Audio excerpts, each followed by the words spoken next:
Todos y todas los estudiantes que nos acompañan presencialmente y vía online en este seminario titulado Estatuto Jurídico de Responsabilidad del Juez, organizado por la Asociación Nacional de Magistradas y Magistrados del Poder Judicial de Chile, junto al Instituto de Estudios Judiciales, dependencia donde nos encontramos.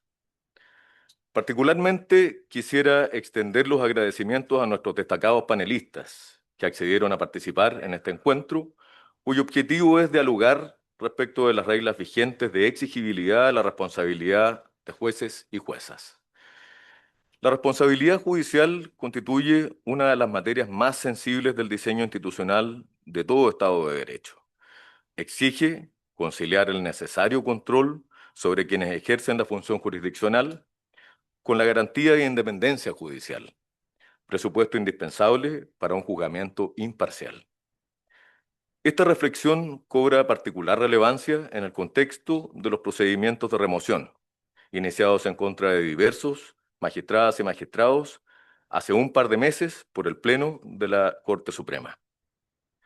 En primer lugar, saludamos a la analista política y ex ministra de Estado Isabel Pla Jarufe, quien de inmediato accedió a nuestra invitación para ser una de las panelistas de este seminario. De igual forma, presentamos al ex ministro de Justicia y Derechos Humanos, abogado Jaime Gajardo Falcón, y agradecemos su disposición a ser parte de este panel. Nos acompaña además el académico de la Universidad Austral de Chile, doctor en Derecho y Economía Públicos, Andrés Bordalí Salamanca, quien viajó desde Valdivia, especialmente para formar parte de este debate. Finalmente, saludamos a la doctora en Derecho, Leslie Sánchez Lobos, ex comisionada experta y miembro de la directiva del Instituto de Estudios Judiciales, que moderará este panel. A continuación, le pedimos a la presidenta de la Asociación Nacional de Magistradas y Magistrados, Mariela Hernández Acevedo, que nos entregue unas palabras de bienvenida a este seminario.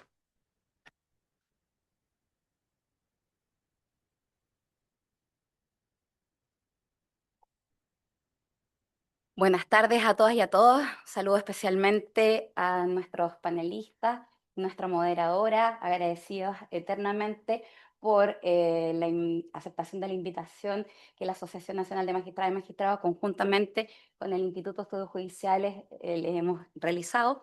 Asimismo, quiero saludar especialmente a todas las presidentas y presidentes regionales que nos acompañan el día de hoy. Esta es una actividad sumamente importante para nosotros y, por cierto, a amigos, colegas que nos acompañan y en tanto presencial como también de manera virtual. Como bien dijo Mauricio Chía, nuestro director nacional, hoy estamos viviendo una situación bastante compleja a propósito de la apertura para estudiar la posible remoción de los jueces y juezas que se vieron involucrados por el llamado caso de licencias médicas y la aplicación de este artículo 80 de la Constitución Política de la República. Sin embargo, nosotros no nos queremos solamente detener en este caso puntual, sino en algo que la Asociación Nacional de Magistradas y Magistrados durante años ha trabajado y abordado de manera seria y responsable, justamente a propósito de la inexistencia de un régimen de responsabilidad de los jueces y juezas, quienes integramos especialmente el escalafón primario del Poder Judicial. Y esto es un anhelo que durante años en distintas instancias, como los dos procesos constitucionales donde trabajamos con Leslie Sánchez en la comisión experta, conjuntamente con el profesor Hernán Larraín, nos tocó ver en definitiva algunas luces en cuanto a la importancia que tiene la existencia de un régimen que esté previamente establecido y que si estuviera en nuestra Constitución, hoy día no nos veríamos enfrentados a esta situación compleja donde hemos tenido que recurrir a organismos internacionales y que, por cierto, estamos a la espera de los resultados porque esta asociación ya lo dijo, vamos a terminar, si no se resuelve antes, con una demanda al Estado de Chile y lo más posible una condena justamente por la falla estructural que tiene el sistema de responsabilidad en nuestro ordenamiento jurídico. No es posible que en pleno siglo XXI, donde se han hecho modificaciones importantes, el Poder Judicial siga teniendo un régimen, aunque no nos guste, disciplinario, un régimen donde lo que se pretende es disciplinar a los jueces, que además ahora se utiliza una palabra o una frase que está relacionada con un buen comportamiento. Me parece que este tipo de instancias donde analistas políticos, académicos, ministros de Justicia, que estuvo también trabajando en lo que hoy día es el proyecto de reforma constitucional, donde se plantea justamente la necesidad de tener un régimen disciplinario, estén presentes. Nuevamente agradezco, les doy la bienvenida y esperamos que este espacio sirva para reflexionar la importancia que tiene que todos los jueces y juezas tengamos un régimen previamente establecido y que enfrentemos nuestra responsabilidad que sea proporcional a los hechos que previamente estén estipulados. Muchas gracias.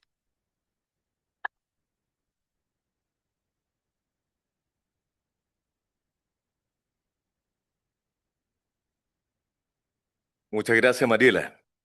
Ahora le pedimos al presidente del Instituto de Estudios Judiciales y vicepresidente de la Asociación Nacional de Magistradas y Magistrados, Javier Mora Méndez, que haga uso de la palabra antes de iniciar el debate.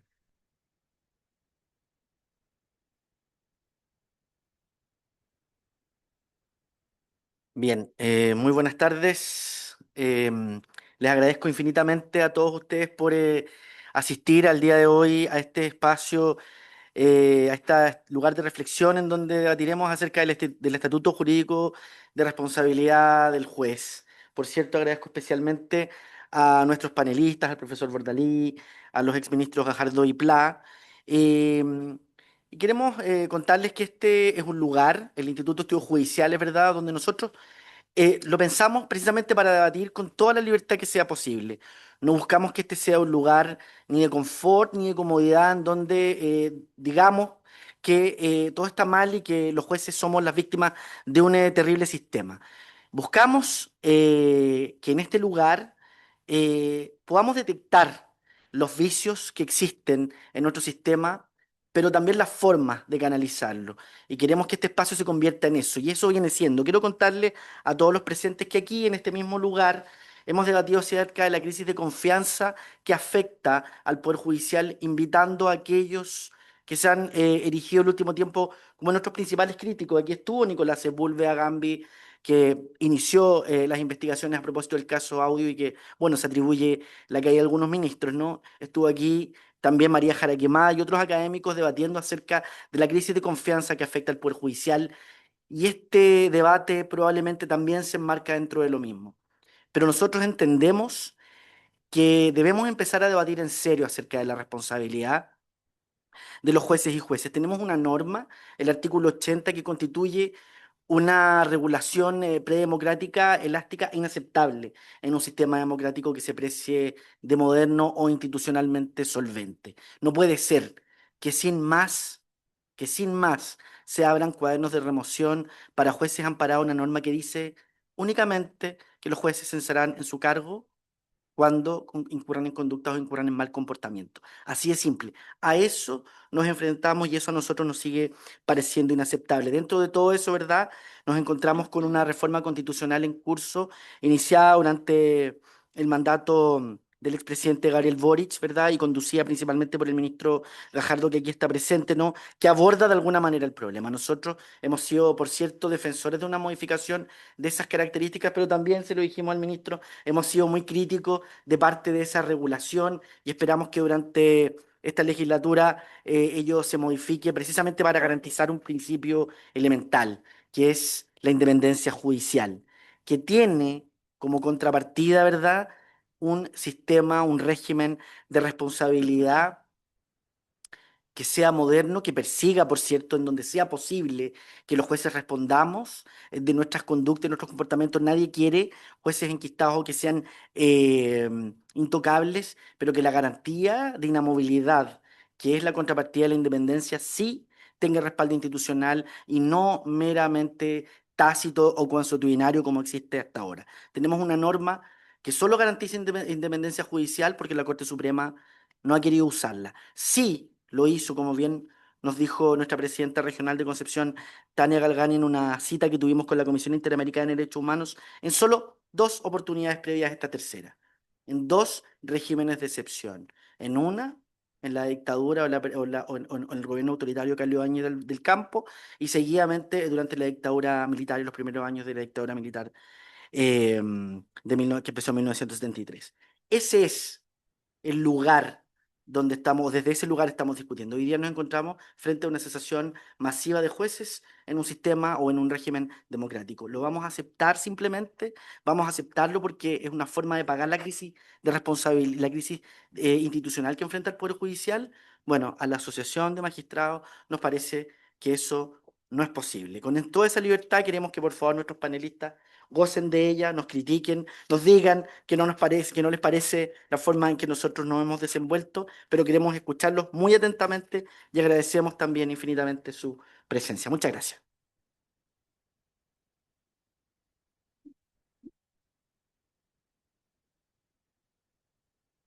Muchas gracias, Javier. Ahora cedo la palabra a la consejera del Instituto de Estudios Judiciales, Leslie Sánchez, quien moderará el panel y las presentaciones. Vamos a hablar desde acá, ¿se escucha en todas partes? Sí, para no tener que usar el micrófono porque es más cómodo. Sí. No sé si se puede para allá. Pero si lo pones ahí, sí. Ahí sí, sí. Vamos a ponerlo así. Sí, sí, en el Zoom habría que preguntar, pero bueno. Ya, gracias. Bueno, buenas tardes a todos y todas. Reiteramos el agradecimiento tanto por su asistencia y la respuesta de manera afirmativa de los expositores acá presentes cuando hicimos el llamado para dialogar en este espacio que está diseñado para ello, ¿cierto? El Instituto de Estudios Judiciales, el lugar donde queremos reflexionar sobre las situaciones que ocurren obviamente enmarcadas dentro del Poder Judicial con total libertad, como decía su presidente, y sobre todo en un momento bien complejo, que está asistiendo el Poder Judicial desde ya hace un rato. O sea, el tema de los cuadernos de remoción hoy día podríamos decir que es como esa gota que rebalsa el vaso, pero desde los procesos constitucionales en adelante, si uno se fija en ambos procesos, uno de los temas más innovadores, por decirlo de alguna manera, planteados fueron precisamente el gobierno judicial. Y habían 2 grandes aristas que siempre se abordaron. Una que fue el sistema de nombramiento de los jueces, que podríamos decir lo más atractivo en términos políticos, pero también se abordaron sistemas de determinación de responsabilidad en el ejercicio del cargo. Y de allí, bueno, vinieron lamentablemente los hechos que conocemos, ¿cierto? Que tuvo a ministro de la Corte Suprema involucrado en juicios. Y hoy nos vemos en este fenómeno que ha sido bien generalizado a nivel nacional, que tiene que ver con el uso indebido de licencias médicas, que también llegó, como a todas las instituciones, llegó al Poder Judicial, pero a diferencia de los otros poderes del Estado, donde quizás hay una regulación distinta o una reacción política distinta, acá las medidas han sido bastante severas, incluso en algunas oportunidades contradiciendo la misma reglamentación interna del Poder Judicial y el funcionamiento habitual. De allí que surge esta necesidad de conversar y invitamos a nuestros 3 expositores. La modalidad que vamos a utilizar es que voy a hacer una breve presentación de cada uno, van a hacer su exposición y luego yo les voy a hacer algunas preguntas. Esto en razón de que esto es un ciclo de seminarios que llevamos abordando esta materia y por lo tanto ya tenemos un diagnóstico claro y algunos elementos centrales que nos gustaría preguntarle. Partimos con el profesor, académico, doctor Andrés Bordalí, quien es un conocedor, digamos, acabado de esta materia. Él cuenta con publicaciones como precisamente la independencia de los jueces, la aplicación de la ley dentro de la organización judicial chilena y la independencia de los jueces en la aplicación de la ley dentro de la organización judicial. Y así otras muchísimas publicaciones en la temática y por lo tanto nos parece del todo pertinente conocer sus opiniones respecto a este tema. Profesor. Muchísimas gracias por la invitación. Buenas tardes a todas y todos. Muchas gracias al Instituto de Estudios Judiciales por la invitación y a la Asociación Nacional de Magistrados. Una consulta. Esto vamos a hacer primero un planteamiento general de ¿cuántos minutos? Vas a ver. Vas a ver cuánta gasolina le pongo. ¿Ah? 5 minutos. 5 minutos. Supuestamente llegar a 7. Ya, perfecto. Bueno, eso. Bueno, un gusto estar acá con todos ustedes. Me gustó las palabras de la presidenta de la Asociación Nacional de Magistrados, que habló de una falla estructural. Y efectivamente, yo creo que el sistema de responsabilidad, al menos la disciplinaria de la que voy a hablar yo, tiene un problema de una falla estructural, porque está en el origen del sistema de responsabilidad disciplinaria, que es la Francia de Napoleón, ¿no? En el año 1810, Napoleón dicta una norma sobre nombramientos judiciales y responsabilidad de los jueces, inspirada en normas prusianas del mediados del siglo XVIII. ¿Y cuál es el problema que se produce acá? Que el sistema de responsabilidad disciplinaria de los jueces franceses, que en algún sentido heredamos nosotros hoy día, en algún sentido la palabra es administrativizó el sistema de la judicatura francesa. Empezaron a hablar en Francia empieza a hablarse de administración de justicia, empieza a hablarse del servicio público justicia. Entonces hay una concepción muy administrativista de la concepción del juez francés. ¿Eso qué significa? Que básicamente es, claro, formalmente había separación de poderes en estas constituciones francesas de principio del 19, pero materialmente no hay independencia judicial. Quien tiene el control de la judicatura es el Ejecutivo, ¿no? Entonces el ministro de Justicia francés nombraba jueces, los destituía, los castigaba, etcétera, etcétera. Bueno, eso, y por lo tanto se crea una especie de cuerpo de jueces franceses en una estructura burocrática, jerárquica, se habla del regimiento, ¿no? La idea es que tenía Napoleón del éxito que tuvo en la guerra, que vamos a aplicarlo a la administración del Estado, a los jueces, la idea de controles jerárquicos muy duros por parte del ministro de Justicia. Eso en algún sentido nosotros lo hemos heredado, esa idea de control jerárquico, esa idea de autoridad por sobre los jueces, que de hecho se discutió en la Constitución del 33, el artículo ahí, el artículo 82 de la Constitución del 33, que decía que el presidente tenía la facultad de velar por la conducta de los jueces. Entonces, en algún sentido, el modelo francés, al menos en el siglo XIX de Chile, se traspasó tal cual. Es decir, los jueces, por mucho que se hablara de una separación de poderes, estaban sujetos a una idea de control del Ejecutivo.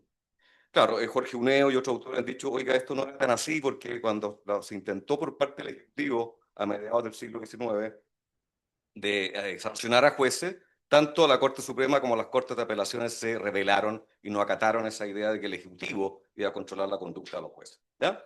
Después Jorge Uneo dice que en realidad no es tan así, que el presidente iba a tener esta facultad, y ya el año 1874 cambia esto, ¿no? Pero me interesa esta idea de que el Ejecutivo es el que está controlando a los jueces. Y hay otra cosa que heredamos nosotros también de este modelo francés, es que se entiende que los jueces franceses iban a estar sometidos a una especie de moral colectiva, ¿no?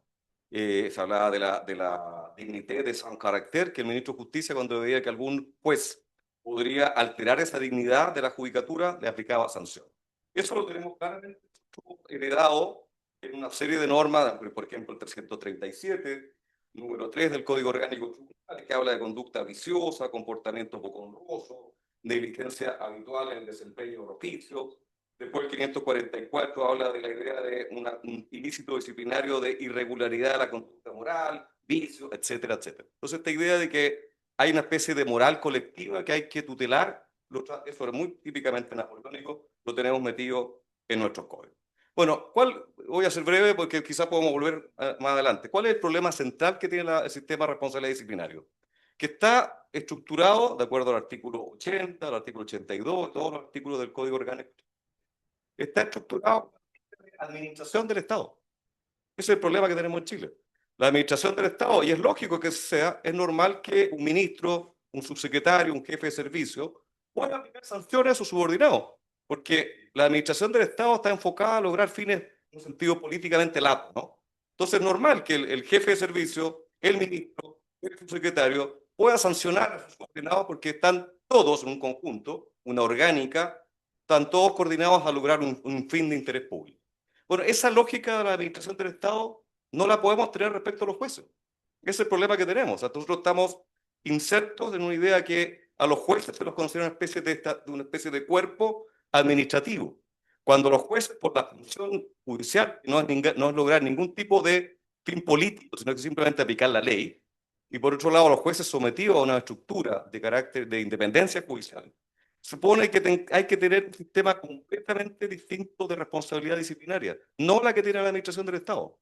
Y eso hace que no es correcto que superiores jerárquicos puedan sancionar la conducta de jueces inferiores, ¿no? Porque eso atenta contra la independencia judicial y atenta contra la propia función judicial.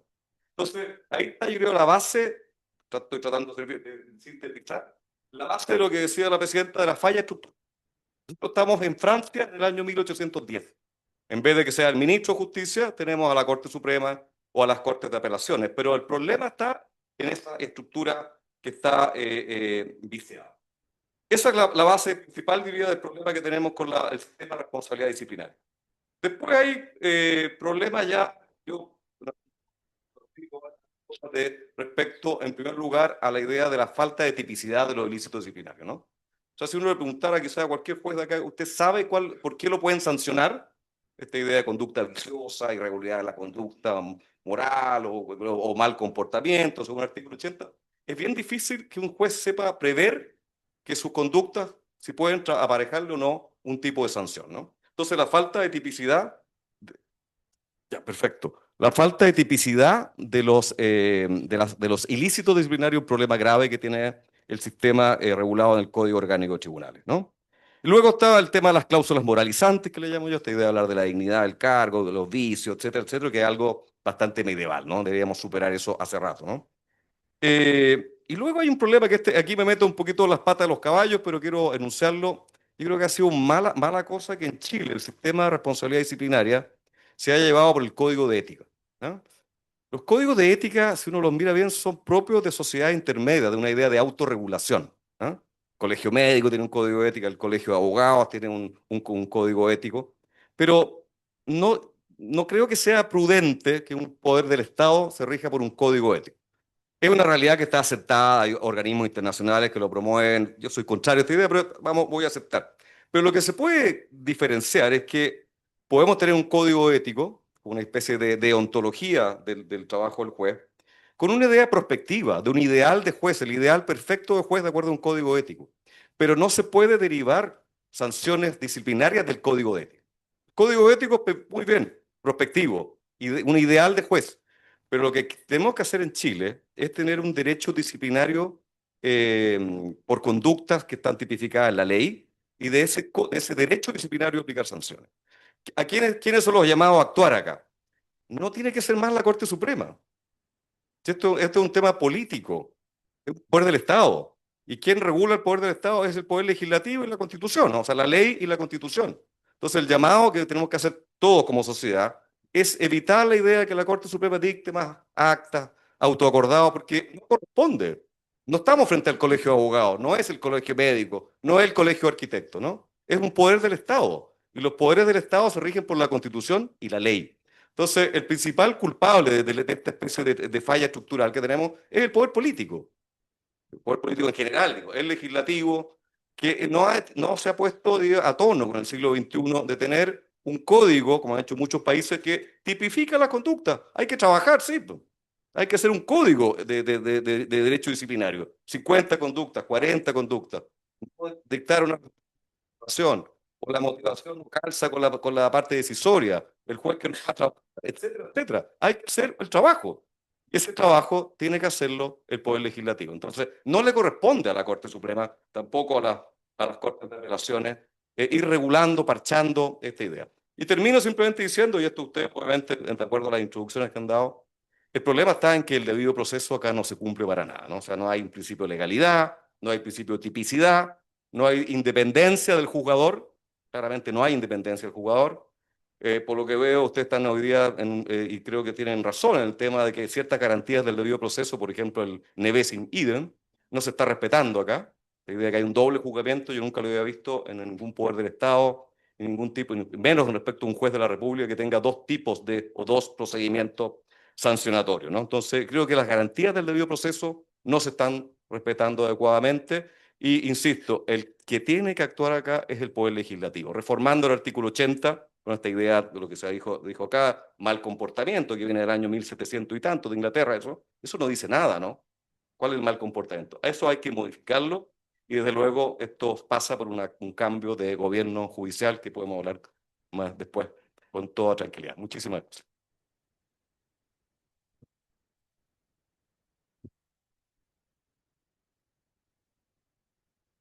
Gracias a ti, Andrés, por esa excelente introducción, creo yo, para los siguientes panelistas.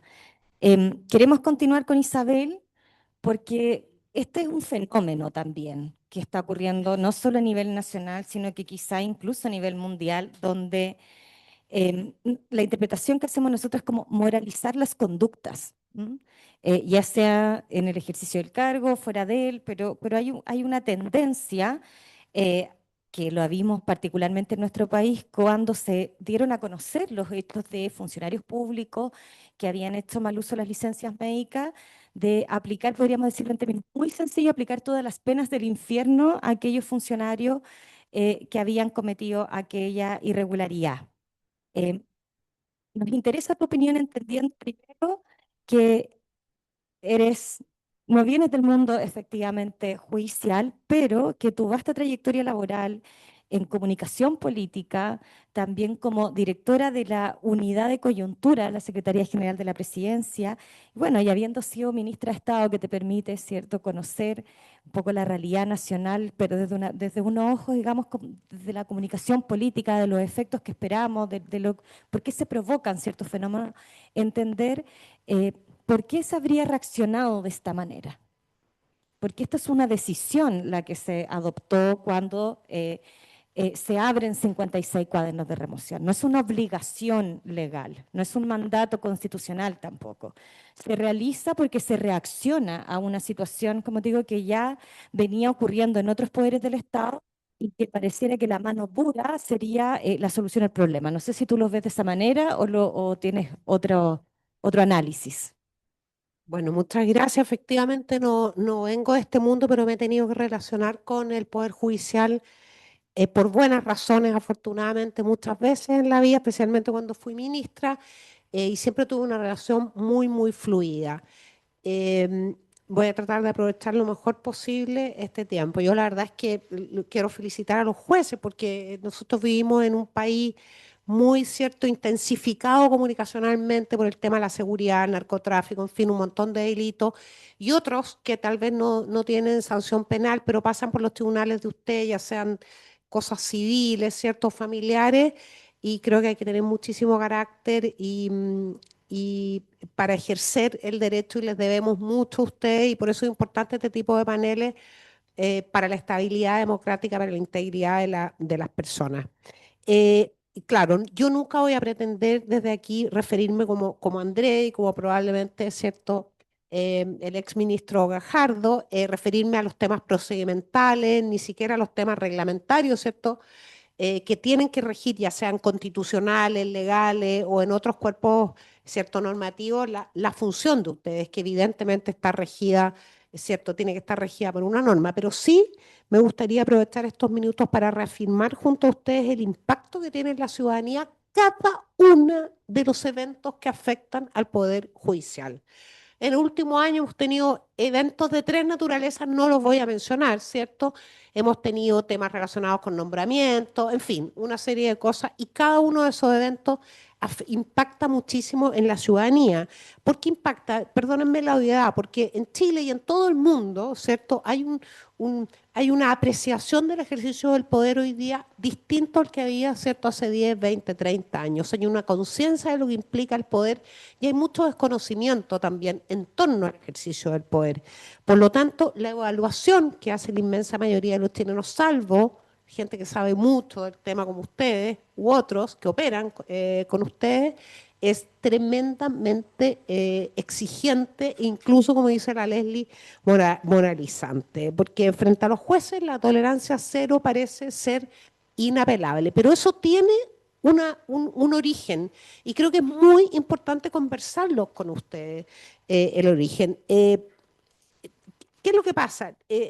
Hoy día hoy día una garantía como perdonen, hoy día una garantía como la inamovilidad, que la entendemos, pero se desconoce, tiene que ver, ¿cierto?, con garantizar la independencia de usted y la integridad para impartir justicia hoy día, es considerado un privilegio. Las personas no la entienden, no la comprenden, no la asocian, ¿cierto?, con un elemento muy importante del que se habla poco, lo importante que es para la estabilidad democrática que los jueces y juezas de Chile puedan impartir justicia, ¿cierto?, con una garantía constitucional de ese peso, una garantía de ese peso, tanto que está en la Constitución. Pero al mismo tiempo, esa inamovilidad, ¿cierto?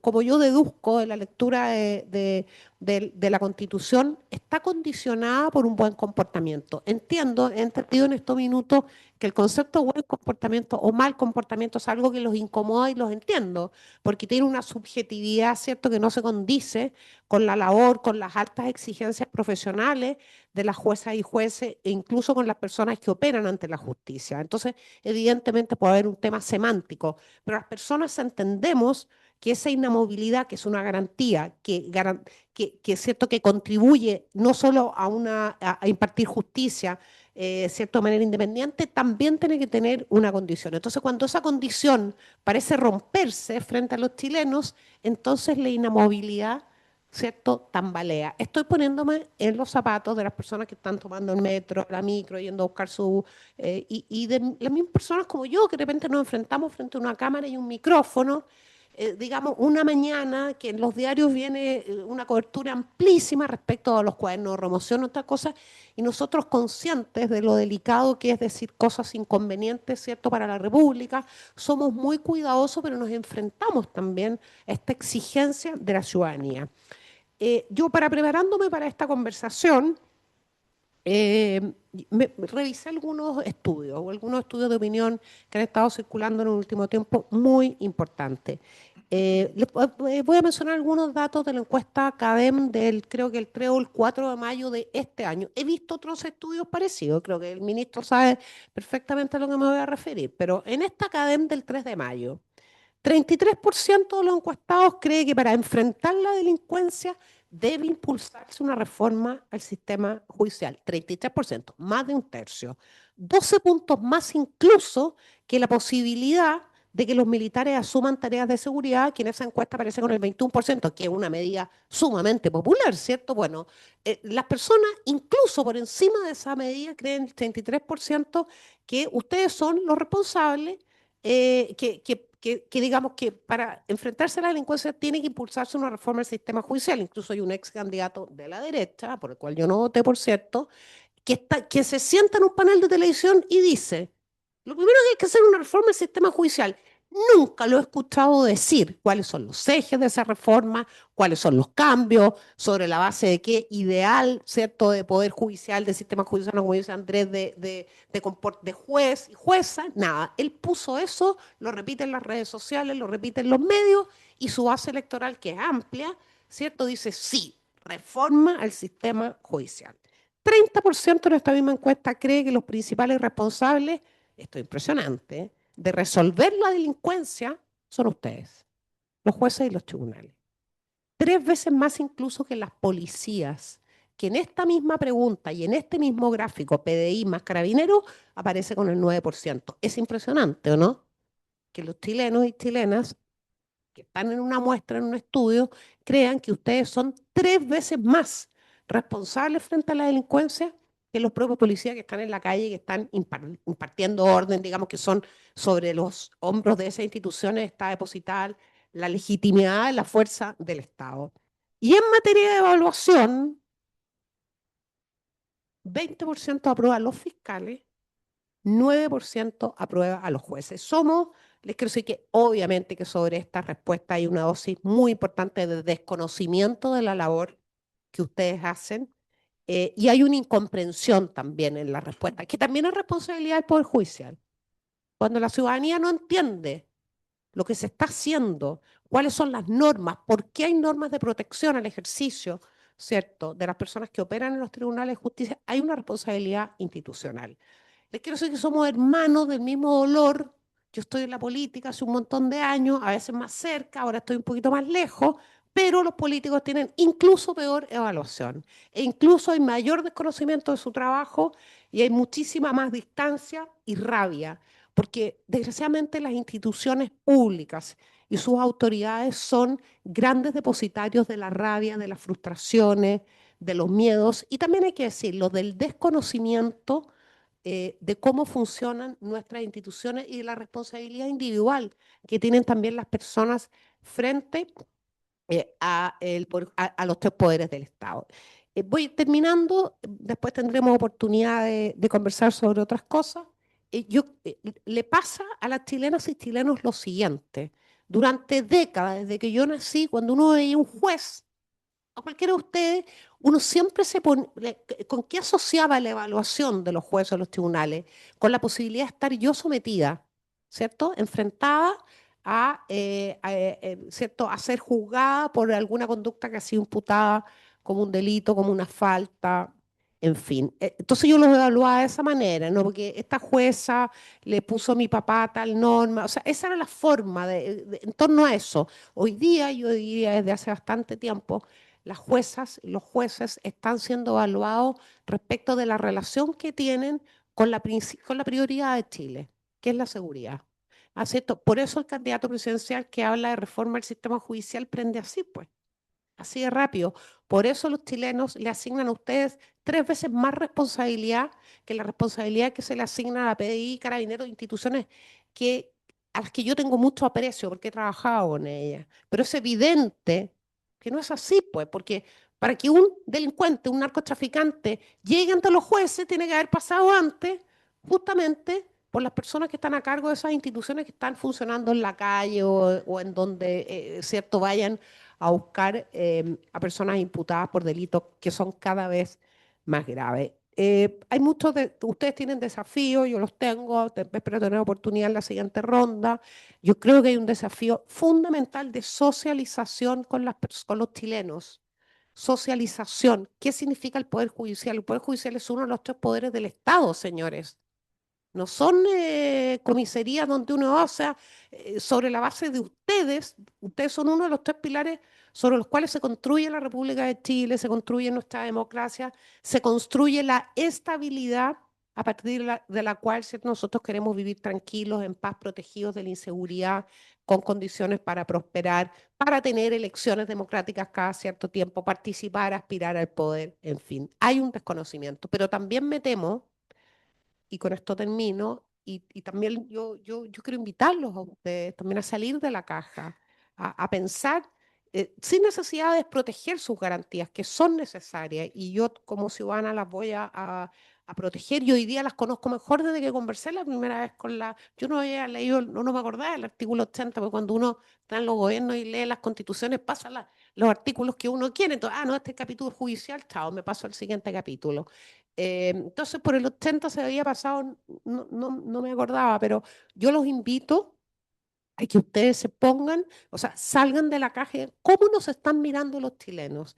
¿Cuáles son las teclas? Porque no es solamente una deriva moralizante, que la hay, y eso es un proceso, un ciclo en la sociedad, en todo el mundo, que ya va a pasar, pero para que pase también ustedes es muy importante que restablezcan, fortalezcan los puentes entre la ciudadanía, la sociedad civil, en fin, otros poderes del Estado.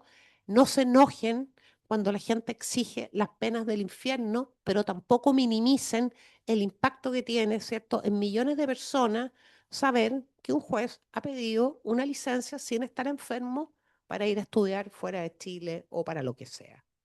No son las únicas personas que lo han hecho, probablemente es una práctica muy extendida, pero resulta que ustedes son quienes imparten justicia.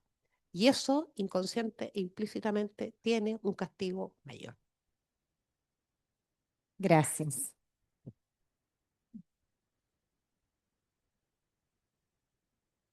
Seguimos con Jaime Gajardo, abogado, magíster, doctor, ex subsecretario de Justicia y ex ministro de Justicia. Si esto hubiese pasado 5 meses atrás, tendríamos que enfrentar esta situación a cargo de esa cartera y probablemente comentarla desde una versión institucional. Pero hoy día te tenemos acá como ex autoridad y como académico de la Facultad de Derecho de la Universidad Diego Portales para que nos comentes tu visión sobre la responsabilidad del juez y en particular el caso de los 56 cuadernos de remoción. Muchas gracias, Leslie. Primero que todo, agradezco tanto a la Asociación Nacional de Magistrados como al Instituto de Estudios Judiciales por la invitación, también por estar en este panel, que me parece que ha mirado esto desde distintas ópticas que son complementarias y muy necesarias para abordar un problema que tenemos como sociedad que me parece que es bien delicado y del cual efectivamente tenemos que hacernos cargo de manera mucho más amplia. Lo primero es que yo comparto con Isabel que este es un tema que hay que verlo primero desde el punto de vista externo al sistema de justicia. ¿Ya? Y estoy usando deliberadamente la palabra sistema de justicia. Em, lo digo porque efectivamente hoy tenemos la crisis de confianza en el sistema de justicia más grave que hemos tenido desde que tenemos medición. Isabel citó los datos de la encuesta CADEM, que reflejan más o menos lo mismo de una encuesta que salió también, la encuesta de la Universidad Diego Portales respecto a la confianza en el sistema de justicia. Y los datos de esa encuesta son gravísimos, y digo gravísimos porque el Poder Judicial, y deliberadamente nuevamente cambio a esa palabra, o ese concepto, del Poder Judicial es uno de nuestros pilares fundamentales para el funcionamiento de cualquier Estado de Derecho, es central para la democracia y el hecho de que las personas, los ciudadanos, tengan una muy baja confianza en quienes componen el Poder Judicial es una situación que nos tiene que em, generar no solo reflexión, sino que preocupación genuina y ver cómo generamos aquello que es necesario cambiar para retomar la confianza en una institución tan importante para el funcionamiento de nuestro Estado de Derecho y nuestra república y nuestra democracia. ¿Ya? Yo me imagino que ustedes las conocen, pero creo que es relevante señalarlo. El 58% de las personas creen que el sistema de justicia ha empeorado en los últimos años. El 21% de las personas tiene muy baja confianza en la Corte Suprema. El 88% estima que la justicia depende del poder adquisitivo y los contactos que tengan las personas.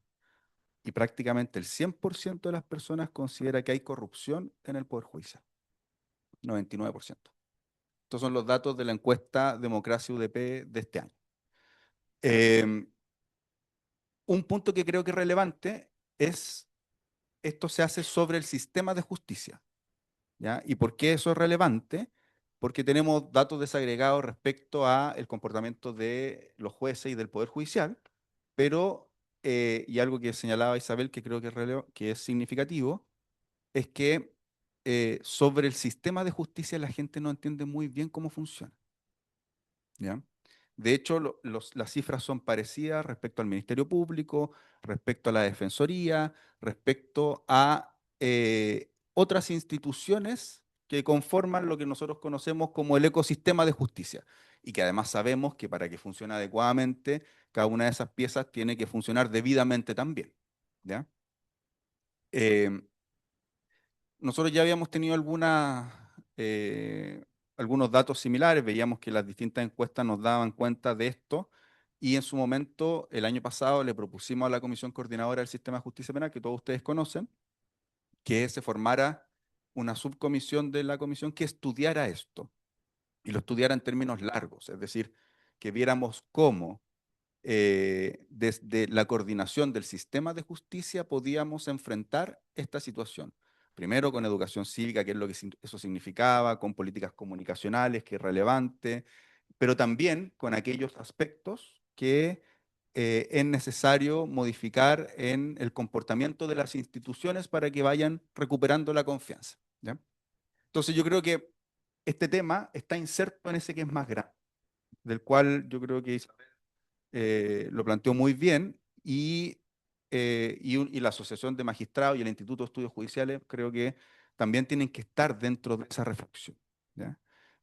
¿Cómo hacemos, en el fondo, como país, que el camino que nos permita ir recuperando la confianza en el sistema de justicia?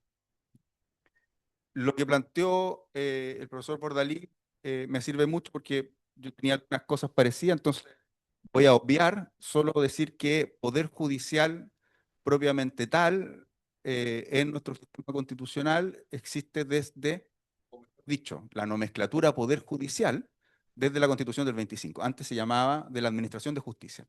Y no es menor porque lo que hemos tenido y sabemos, y es parte del diagnóstico, es que se pasa a llamar poder judicial precisamente para proteger su independencia externa del resto de los poderes. Esa es la reflexión que hay en términos constitucionales. Y de hecho, es bien interesante en términos constitucionales también que el único que se llama poder, por así decirlo, de los poderes del Estado, es el Poder Judicial, que además no es, y es el único que no es un poder político, en estricto rigor. O sea, el capítulo del gobierno es capítulo de gobierno, el capítulo del Congreso es Congreso, y el único que es capítulo de un poder, lo que Montesquieu decía, el no, o el poder nulo, la clásica distinción que hacía los tres poderes del Estado, porque es un poder impersonal y que no es un poder político. Pero lo hace precisamente en la Constitución del 25, o la reflexión que hay en relación a la Constitución del 25 y de ahí en adelante, es cómo éste logra reivindicar su independencia externa. Y por otra parte, todos sabemos que las grandes deficiencias que tenemos son de independencia interna, más que de independencia externa, ¿ya? Ahí, para esta presentación, yo hice una pequeña recapitulación. Ah, bueno, pero antes de eso, en términos de legitimidad de la legitimidad de la autoridad de los jueces y juezas es, si nosotros le llevamos a la clásica concepción weberiana de legitimidad de las autoridades, es una legitimidad de tipo legal racional. Y esto es bien relevante porque lo que uno espera de ese tipo de autoridad es un poco lo que decía Isabel. Uno espera que las autoridades que tienen una legitimidad legal racional se comporten tal como ese ideal que yo estoy pensando de persona que ejerce una autoridad que es impersonal, que debería ser objetiva, que debería ser imparcial, que debería ser apegada al derecho, que el comportamiento de esa persona refleje precisamente eso, ¿ya? Y Weber en Estado de Sociedad, o sea, en Economía y Sociedad, reflexiona de manera muy importante respecto a cómo debe funcionar, de hecho, el Poder Judicial para que tenga legitimidad en ese sentido, ¿ya? Y digo esto porque si nosotros entendemos la idea del mal comportamiento, el mal comportamiento lo que hace en términos abstractos es romper precisamente con las características, yo suscribo todo lo que dijo Andrés, todo lo que dijo, pero quiero que lo entendamos desde la lógica que tiene desde un punto de vista societal. El mal comportamiento reflejado en una persona que tiene un cargo de autoridad, lo que hace es romper la visión de lo que, o mejor dicho, romper la acción de lo que uno debería esperar de cómo se tiene que comportar esa persona, ¿ya? Ahora bien, en un Estado democrático de derecho, y así lo dice la jurisprudencia tanto del Tribunal Europeo de Derechos Humanos como de la Corte Interamericana de Derecho, o sea, de Derechos Humanos, eso debería estar tipificado, ¿ya? Lo que quiero decir, analizándolo desde un plano más sociológico, es que es coherente que nosotros esperemos que las autoridades judiciales se comporten de una forma. Ahora bien, cómo es que se tienen que comportar es algo que debería estar determinado en algún estatuto jurídico, ¿ya? Y aquí yo creo que una de las cosas que tenemos que hacer es darle contenido a esa idea de mal comportamiento que está en el artículo 80 de nuestra Constitución y llevarlo o remozar y reformar el Código Orgánico de Tribunales, los artículos respectivos del Estatuto de Responsabilidad de los Jueces, ¿ya?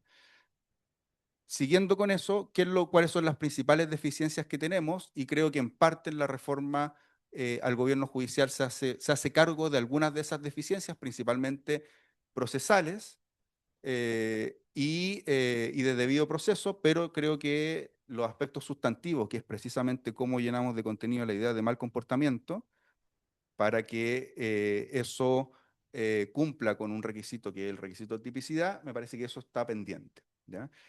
La reforma al gobierno judicial sí trata de hacerse cargo de algunos de los problemas que ya hemos identificado en materia de debido proceso. Primero, que no sea la Corte Suprema la que lleve adelante, o mejor dicho, que un integrante de la Corte Suprema lleve adelante la investigación, ¿ya? Y esto se encarga o se separa a nuevas funciones que van a tener los fiscales judiciales, y que además sea un tribunal distinto a la Corte Suprema el que resuelva, y que además tenga posibilidad de apelación, que es precisamente una de los aspectos que se ha considerado que no cumple con el debido proceso, y lo ha dicho la relatora para la independencia judicial de las Naciones Unidas, lo ha dicho la Comisión de Venecia, y lo han dicho los fallos del Tribunal Europeo de Derechos Humanos y de la Corte Interamericana de Derechos Humanos en estas materias. Es decir, un juicio de remoción de una autoridad judicial tiene que tener la posibilidad de una apelación, ¿ya? Entonces, por eso la reforma tiene un tribunal de conducta de primera instancia y un tribunal de conducta de segunda instancia. Y entiendo que en eso,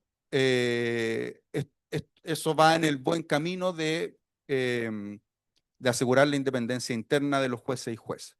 Pero, como les decía, me parece que la principal falencia está en razón de cómo completamos la idea de, o cómo llenamos el concepto de mal comportamiento.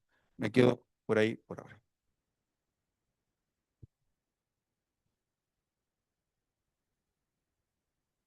Habiendo ya finalizado la primera ronda, yo le voy a plantear una pregunta a cada uno de ustedes de manera inmediata para que tengan tiempo para darle una vuelta. Y contestan eso y complementan lo que quieran complementar, y estaríamos cerrando ya este seminario.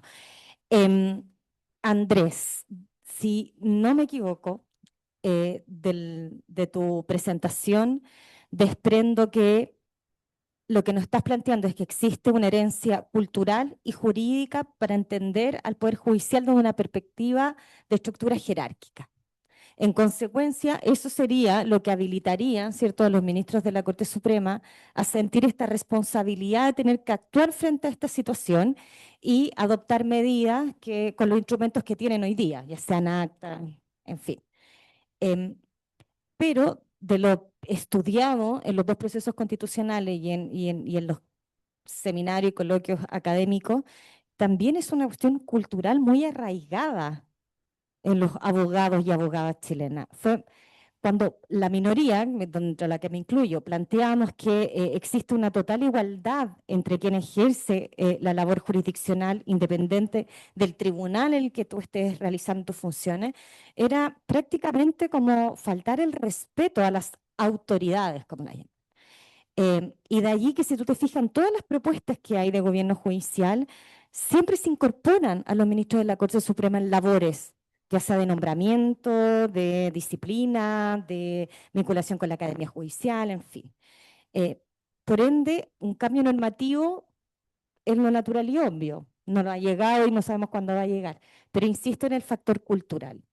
Y cómo, en definitiva, podríamos cambiar esta percepción, como te digo, de entender que todos son igualmente jueces y juezas, y que independiente del tribunal que tú estás, no te da una facultad disciplinaria mayor, y esto obviamente tiene una vinculación constitucional, y tú lo sabes con la facultad, ¿cierto?, que tiene la Corte Suprema. Dejo ahí, te doy unos minutos para pasar con la Isabel. No, dijiste un concepto que a mí me parece que hoy día es la quinta esencia de nuestro país, que es la estabilidad democrática, y cómo todos y todas contribuimos para que ello ocurra. Entonces, nos trajiste a colación varias información estadística de la percepción negativa o las altas expectativas que hay respecto de la función jurisdiccional, ¿cierto?, y de la labor de jueces y juezas. Y que esas altas expectativas provocarían un reproche mayor cuando, comillas, se equivocan los jueces. Como que es más imperdonable que un juez se equivoque que se equivoque, no sé, un médico operando a alguien y generando un daño quizá irreparable. Pero me parece que el estado del arte se debe también precisamente a la clase política, que ha fomentado, digamos, de muchos sectores políticos transversalmente, esta exigencia de este excelente o buen comportamiento que debiera tener toda persona que realiza una labor pública. Como que fueran funcionarios de distinta calidad o entidad a lo que puede ser un ciudadano chileno cualquiera que realiza cualquier labor en cualquier lugar, bajo la lógica de que el financiamiento de esas remuneraciones es pagado por todos los chilenos, básicamente, eso es lo que siempre se ha dicho. ¿Qué crees tú entonces que habría que mejorar en esta relación? En relación política, ciudadanía, poder judicial, porque el relato que se instala contigo en el ámbito político incide en la opinión pública. La opinión pública no se forma sola y estos resultados de las encuestas no son espontáneos, sino que tienen que ver con lo que ven en televisión, con los que escuchan a la autoridad, y allí hay algo que en comunicación política yo creo que, por lo menos desde el instituto y desde la asociación, tenemos que ver, tenemos que estudiar para poder enfrentar este momento. Jaime nos señaló expresamente y sabemos que no está determinado ni un procedimiento ni las conductas tipificadas respecto del que lo vamos a entender por buen comportamiento, pero todo esto es materia de reformas legales cuyo lugar natural de desarrollo es en el Congreso Nacional. Y pareciera que no son en el pasado político reciente, no solo en el gobierno anterior, sino que el anterior del anterior, y etcétera, etcétera, no son la prioridad. Y de allí se nos surge un gran problema entonces, porque si no resolvemos esto a tiempo, las situaciones que hoy día vemos en términos comunicacionales, malamente, ¿cierto?, de situaciones complejas que involucran a jueces, pueden seguir aumentando, no necesariamente van a disminuir. O sea, si tenemos un problema con nombramiento, habrá que resolver el tema de nombramiento. Tenemos un problema con responsabilidad, habrá que resolverlo. Pero si siguen pasando los años y el Congreso Nacional no llega a los acuerdos suficientes para aprobar las leyes, también podemos seguir en este mismo estadio por décadas futuras. Eso. Parto con Andrés entonces y en el mismo orden vamos respondiendo. Bien, interesante pregunta que hace Leslie, el tema de la cultura jerárquica, ¿no? Si de eso estamos hablando, así que esa es la cultura que instaló Napoleón en Francia, la idea del regimiento, ¿no? La estructura jerárquica es propia del poder judicial, ¿no? Eduardo Lunate ha escrito la constitución monárquica del poder judicial, ¿no? Estamos acostumbrados a que de un monarca a un rey tenemos a la Corte Suprema, ¿no? Está demasiado enquistado en nuestra cultura.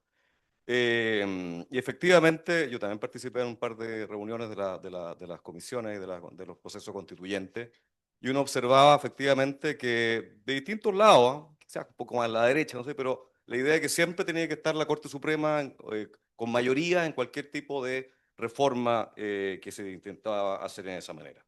Y por lo tanto responde esa idea de una especie de respeto irrestricto a la Corte Suprema. Claro, lo ideal, después vemos cómo lo vamos a hacer, lo ideal sería separar los jueces por funciones, ¿no? Esa es la reforma que hizo Calamandrei en Italia, en la Constitución del 47, que más o menos el modelo anglosajón, la idea de que los jueces se diferencian por funciones, no por jerarquía, ¿no?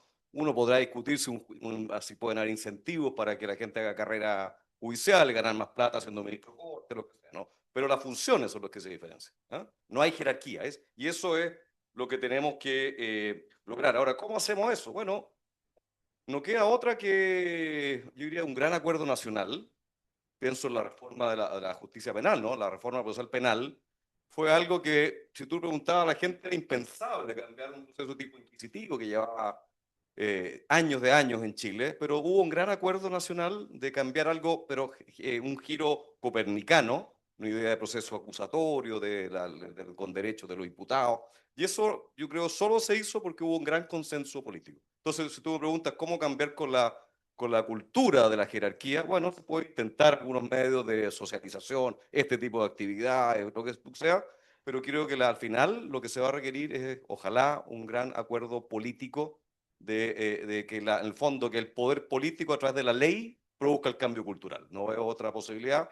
Y ojalá los distintos partidos políticos, distintas facciones dentro del Congreso Nacional entendieran la urgencia de esto. Yo creo que la crisis que está un par de años atrás con jueces destituidos de la Corte Suprema, yo creo que debería dar espacio a una reflexión muy profunda de que esto hay que cambiarlo. Esto hay que cambiarlo de raíz para que puedan mejorar, por todos ustedes que han leído estas encuestas que son pavorosas, las que han presentado acá pero también con cierta razón, ¿no? De lo que opina la ciudadanía respecto a los jueces, porque ha visto cosas feas, ¿no? Entonces, mi esperanza es simplemente una nueva reforma tipo reforma procesal penal, en un gran acuerdo político, entendiendo que hay que regular de otra manera a un poder judicial del siglo XXI. Eso por ahora. Yo no tengo una respuesta así tan taxativa, pero he estado pensando. Yo primero, eh, la estabilidad democrática fue vista durante un periodo, hasta hace poco, ¿cierto? No como una virtud y como un bien que hay que proteger, que tenemos que proteger todo. Fue visto como una manera de mantener privilegio. ¿Cierto? Hubo un momento en el que dijimos, no, que ustedes no quieren modificar nada, no quieren hacer los cambios porque quieren mantenerse como están. O sea, yo creo que estamos viviendo un regreso en Chile, que vivimos una situación más particular. En Chile hay un regreso, ¿cierto?, a la valoración de la estabilidad y la gente muchas veces te lo dice en la calle, te dice, sí, queremos que esté todo tranquilo para poder trabajar, para poder educar a los hijos. O sea, hay un valor de estabilidad. Efectivamente, la política tiene responsabilidad, no sé si fue Andrés, Jorge o Jaime, perdona, Gajardo, el ministro Gajardo, quien dijo, ¿cierto? Eh, quien dijo que el único poder que no es el poder político son ustedes y que dependen de dos poderes que son eminentemente políticos. Pero les quiero decir que para la ciudadanía no hay una distinción. Un juez es una autoridad. Una jueza es igual que una parlamentaria, tiene poder. Es muy básico, muy rápido y muy perentoria la evaluación de las personas. Rápido, están viendo un matinal, están escuchando la radio, o sea, la jueza es una parlamentaria. Si se equivoca la jueza, le van a caer las mismas penas que la parlamentaria. Entonces, no hay una distinción de la ciudadanía.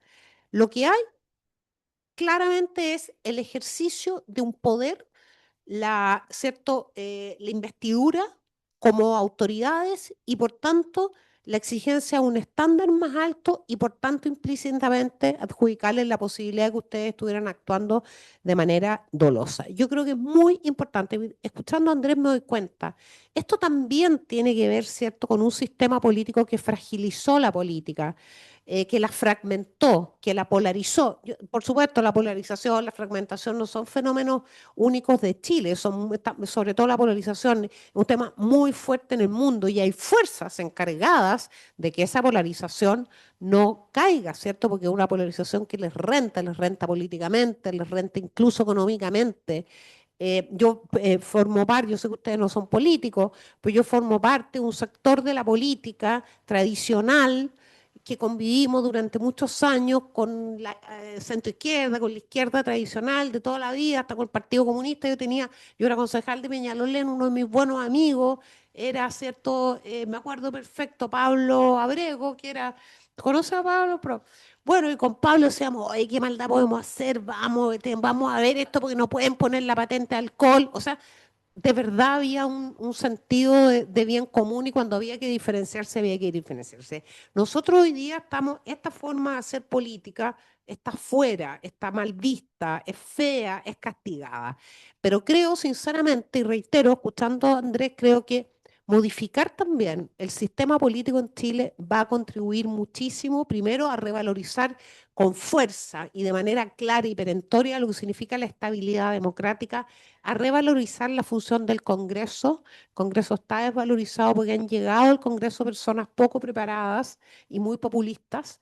Y en tercer lugar, e insisto, es muy, muy importante, y esto también debería ser parte de la reforma o de un cambio, de un plan, ¿cierto?, por 5 años, el Poder Judicial, el sistema de justicia, los tribunales, ustedes como autoridades, la gente no los conoce, no sabe el valor del trabajo que realizan, no saben los riesgos que corren, no saben lo importante que son estas garantías constitucionales. Incluso si cambia la ley, si hay una reforma, esas garantías se van a mantener, porque es lo que les asegura, no a ustedes, sino a las personas que están en la calle, ¿cierto? Que el día que sean juzgadas, van a ser juzgadas de manera imparcial y sin ninguna presión sobre la jueza, sobre el juez que va a estar impartiendo justicia. Entonces, conciencia que vivimos mundos difíciles, polarizantes, estamos sometidos al populismo, ustedes también son de alguna manera impactados por el populismo, junto con la reforma al sistema judicial o las reformas que hemos comentado hoy día en este panel, que son muy específicas. Ninguna de esas reformas va a funcionar si nosotros no miramos bien los cambios que hay que hacer al sistema político, que bajen la intensidad de la fragmentación muy complicada, que pongan barreras altas a las personas que aspiren al ejercicio del poder, ¿cierto? Porque un juez tiene que pasar por muchas cosas, por una carrera, por un montón de cosas para estar ahí impartiendo justicia. Bueno, hay personas que están decidiendo leyes del país que no han pasado ni por un décimo de esa trayectoria profesional y de conocimiento. Y están siendo juzgadas también por los chilenos. Entonces, comunicación de ustedes, háganlo, inviertan en eso, exíjanle a sus autoridades hacerlo, o ustedes como asociación necesitan un trabajo de reconexión comunicacional y emocional con los chilenos. Y en segundo lugar, metámonos todos a presionar, ¿cierto?, para un cambio en el sistema político que nos permita recuperar el valor de la estabilidad, revalorizar lo que significa cada poder del Estado y el valor que tiene el Poder Judicial, precisamente porque las personas no es que los evalúen mal, es que están convencidos que una parte importante de uno de los dolores de Chile, que es la inseguridad, la preocupación que el narcotráfico viva en la puerta de tu casa, pasa por la responsabilidad que ejerce cada uno de ustedes, ¿cierto? Juezas de nuestra maravillosa y bellísima república.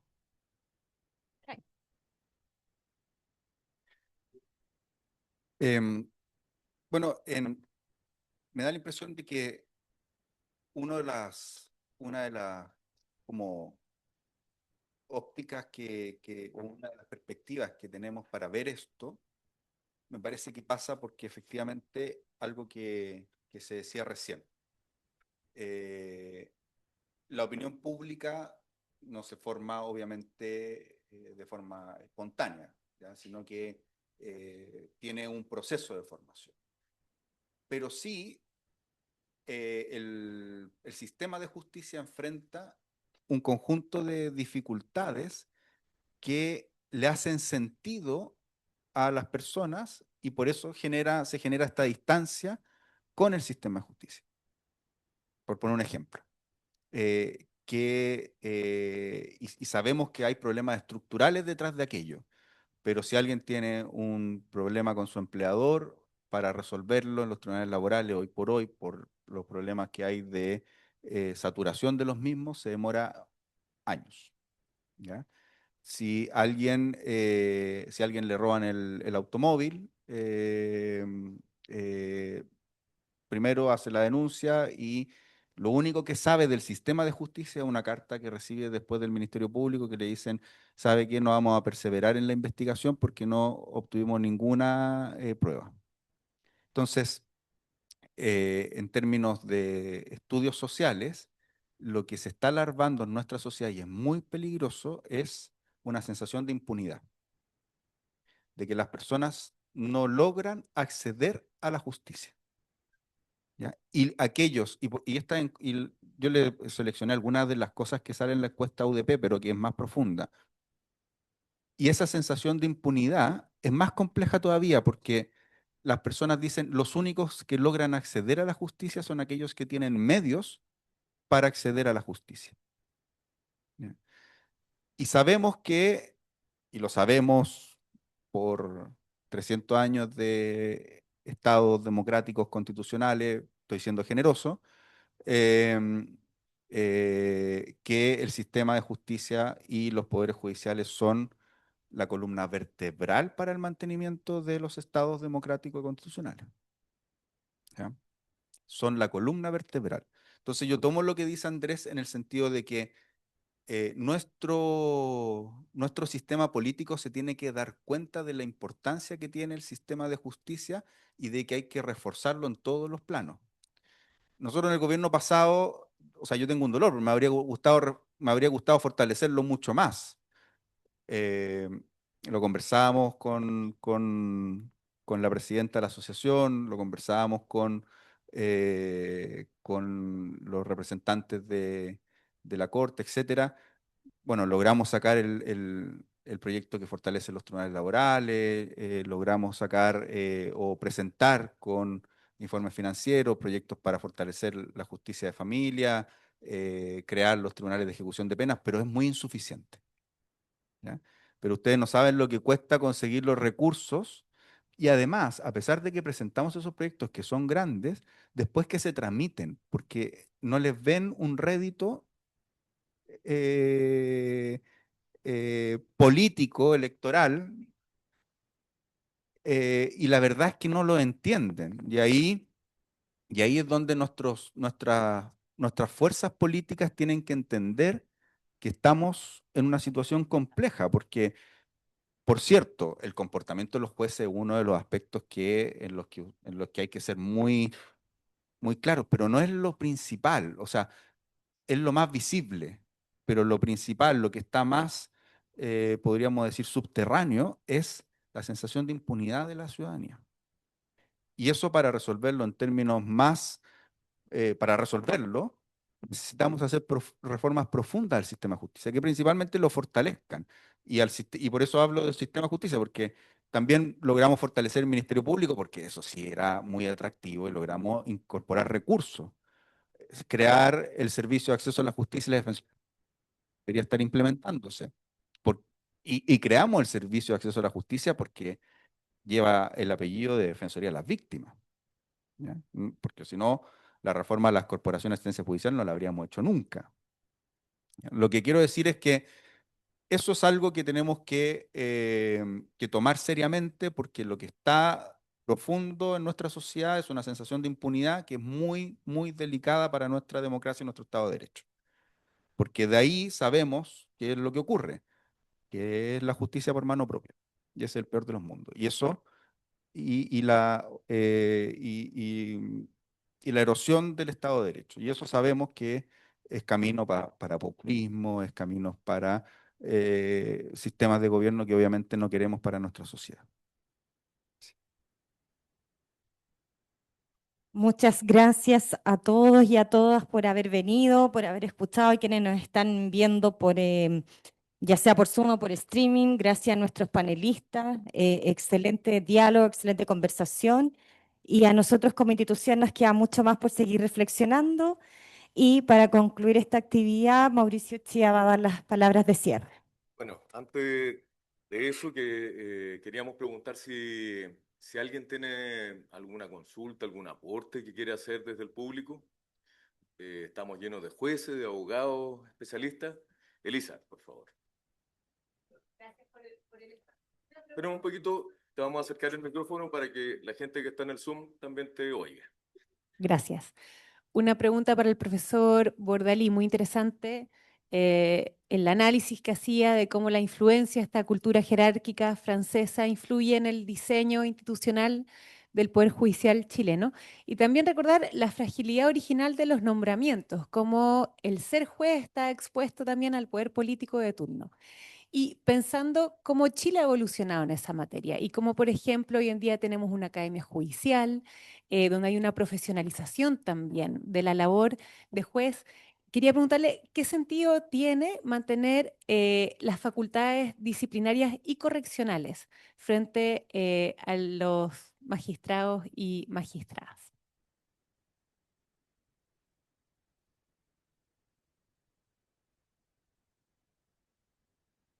Bueno, muchas gracias por la pregunta. Bueno, ningún sentido mantener las facultades, o sea, estamos hablando de reformas de verdad, sustanciales, pasan por modificar el artículo 82, o sea, pasa por un nuevo gobierno judicial, ¿no? Dentro de ese gobierno judicial, sea el que queramos hacer, ¿no? De consejos de la judicatura o tribunales disciplinarios, lo que sea, pasa por quitarle a la Corte Suprema y a las Cortes de Apelaciones marginalmente las facultades correccionales, ¿no?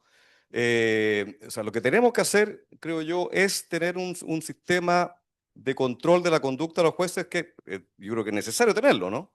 Hay que controlar la conducta de los jueces. ¿Cómo creo que hay que hacerlo? Me da lo mismo si sea Consejo de la Judicatura o un tipo de tribunal de tipo disciplinario, pero tiene que ser garantizándose la independencia judicial. Y esto a propósito, aprovecho de comentar las reformas de que se están discutiendo, ¿no?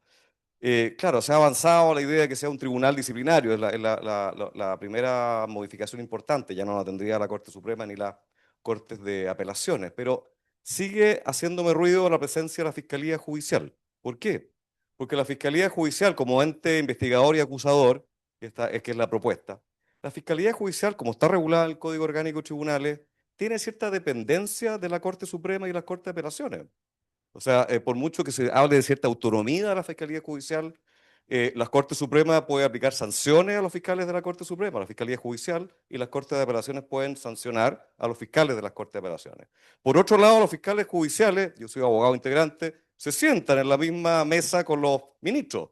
Ustedes, los que tienen de tribunales colegiados, saben que el cafecito, la interrupción, la conversación, se hace un cierto estado de amistad o de compañerismo. Entonces, no es el indicado la Fiscalía Judicial, como está ahora, para hacer las investigaciones disciplinarias.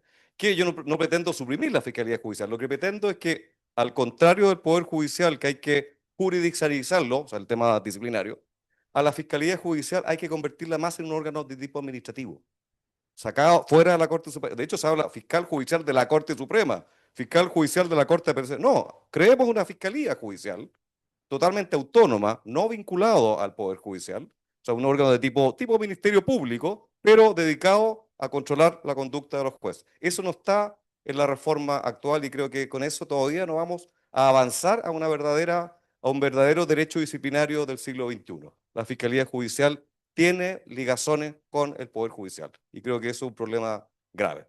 No sé si respondo con eso tu pregunta. Por favor, Tania, te vamos a hacer llegar eso. Gracias. Gracias. Bueno, muchas gracias. Extremadamente interesantes y clarificadoras para nosotros, jueces y miembros de la asociación también, que estamos enfrentados ahora a una contingencia apremiante. Yo he escuchado con tanto gusto todo lo que ustedes han indicado, que para nosotros también es nuestro mundo ideal. Que existan estas instituciones como las que menciona el profesor Bordalí, que existe una responsabilidad política de los órganos con representatividad democrática, realmente sería nuestro mundo ideal. Pero estamos frente a una situación apremiante. Con los colegas que están con esta situación de los cuadernos de remoción y los que van a venir después, que están siendo también sumariados por otras conductas que no sabíamos hasta ayer que podían ser constitutivas de una causal de remoción, como ir al casino estando con licencia médica, como tener deudas del CAE, que también son nuevas aristas que se están abriendo dentro de la Corte Suprema. Esto no va a terminar con las licencias médicas. Entonces, no sé cómo reafirmar, y esta es mi consulta, tal vez desde el punto de vista político, si nos puede indicar el exministro, doña Isabel Pla, cómo hacer entender que la independencia judicial es una garantía del ciudadano, no es una prerrogativa de los jueces y ni siquiera está reconocida como tal formalmente en el texto constitucional. Eh,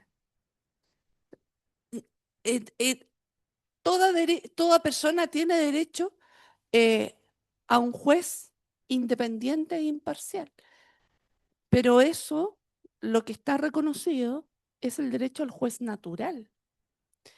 Entonces, creo que también parte de nuestra dificultad es esa. Pero me interesaría saber cómo lo ven ustedes desde el punto de vista político, porque nosotros hemos tratado de hacer entender este giro. La independencia no es para los jueces, es una garantía constitucional que debe ser respetada para cada ciudadano. Ese es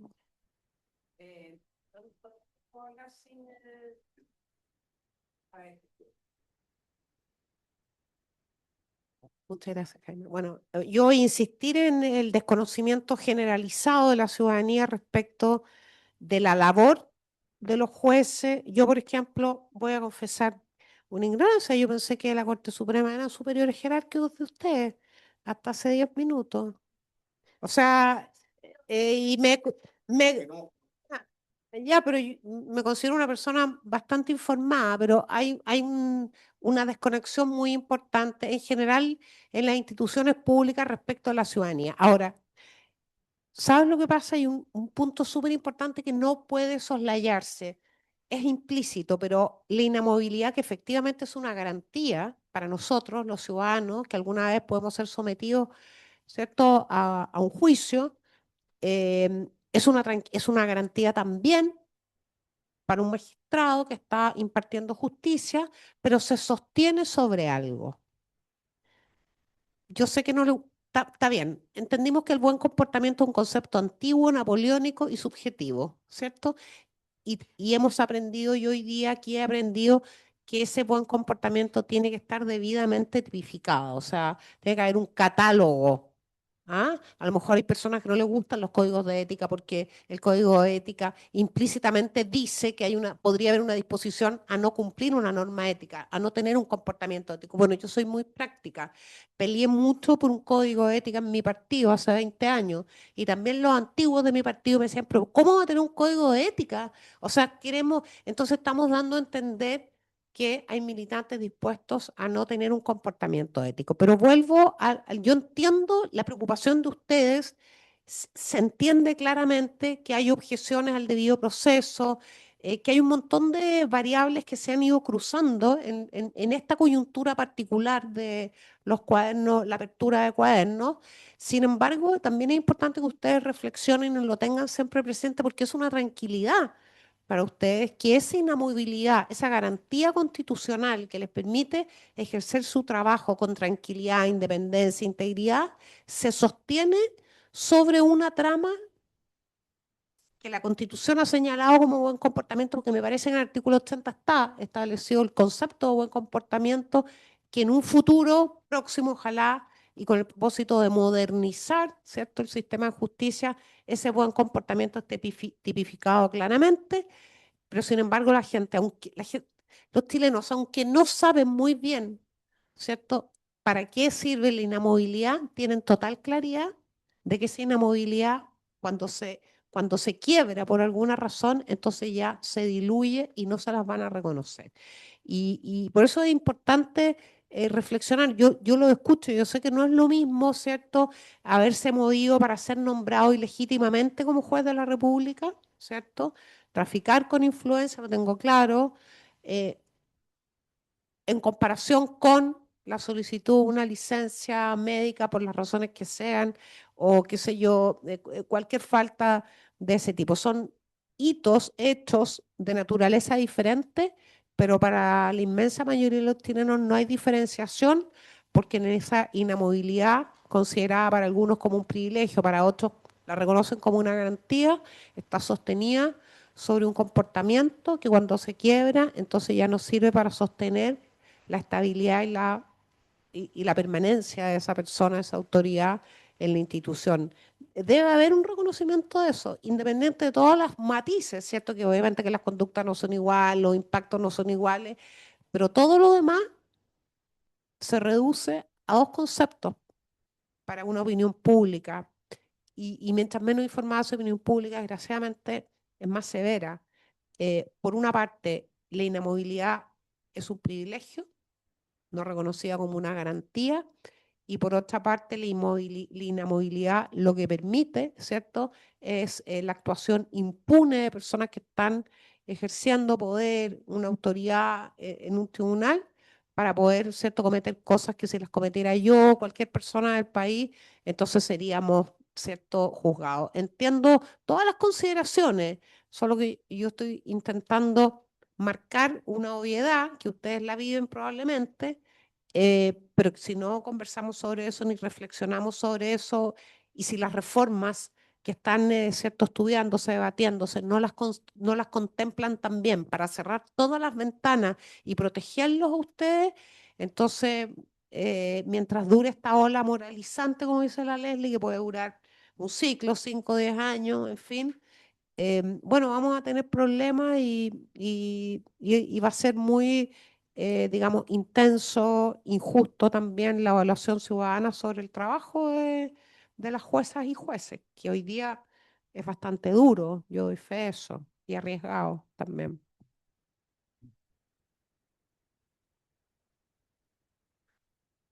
Bueno, me voy a permitir una licencia en mi calidad de director a cargo de la Comisión de Integridad Judicial y Justicia Abierta. Quiero decir que agradezco mucho su presencia porque en realidad nos dan hartos caminos, hartas posibilidades, nos dan esperanza. Los jueces asociados en esta organización no hacemos defensas corporativas. Eso va en contra de nuestros principios. Los jueces solamente esperamos que se nos trate como nosotros nos esmeramos cada día por tratar a cada uno de los ciudadanos. Cuando llega un ciudadano ante nosotros, nosotros aplicamos el debido proceso de derecho. Porque todas las personas tienen derecho a defenderse, tienen derecho a conocer quién los va a juzgar, que tiene que estar establecido con anterioridad. Tienen que conocer que hay un proceso y ese proceso se va a respetar porque esas son las reglas del juego. Tiene que poder defenderse, poder probar, poder alegar en su favor. Nosotros no vamos por la vida pretendiendo ir impunes y pretendiendo que no nos equivocamos, porque si nos equivocamos, sí somos personas. Lo único que queremos es que si es que se nos va a sancionar luego de un proceso con esas reglas, entonces la sanción sea proporcional. El debido proceso, lo digo con orgullo, evita la arbitrariedad y evita el abuso. Eso.